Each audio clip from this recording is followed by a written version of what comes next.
train arrived, no one remembered hearing its whistle.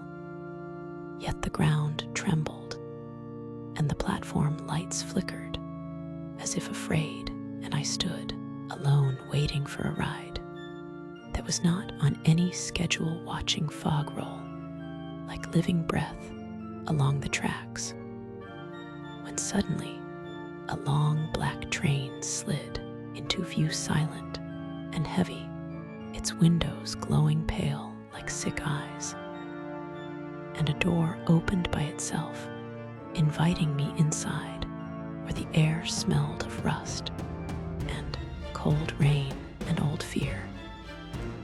And as the doors shut behind me, the platform vanished, and the train began to move with a slow, grinding pull that felt like being dragged into a dream.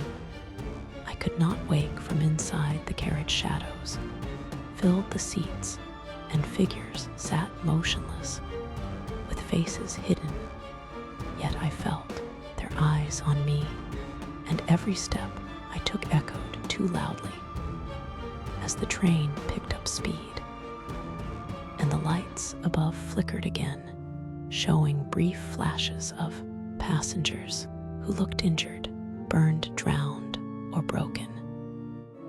And then darkness returned, and I realized none of them were breathing. The train screamed through tunnels that should not exist, and the walls outside the windows showed scenes of accidents, screams, and endings, as if the train was traveling through memories of death itself.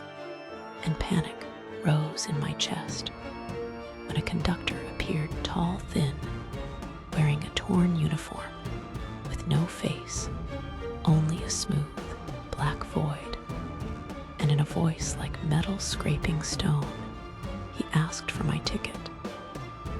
And when I said I had none, he tilted his head, as if amused, and told me everyone pays eventually, and disappeared as the train slowed and stopped in a place with no name, where the doors opened to reveal endless darkness, and whispers begged me to step out, promising peace, promising release.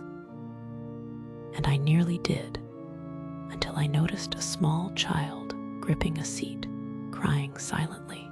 And when our eyes met, I saw fear, still alive, still human. And I understood then that this train carried souls who had given up, and the only way to escape was to refuse.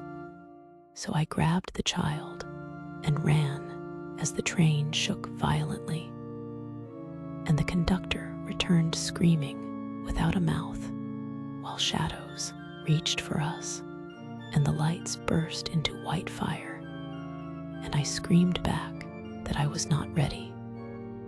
And with one final lurch, the train slammed to a stop, and I was thrown onto the platform, gasping, as morning light broke over empty tracks, and the child was gone. And there was no train, only silence, and a normal station waking to life. Yet sometimes late at night, I hear the rails hum, and I know the horror train still runs, waiting for those who believe they have nowhere else to go.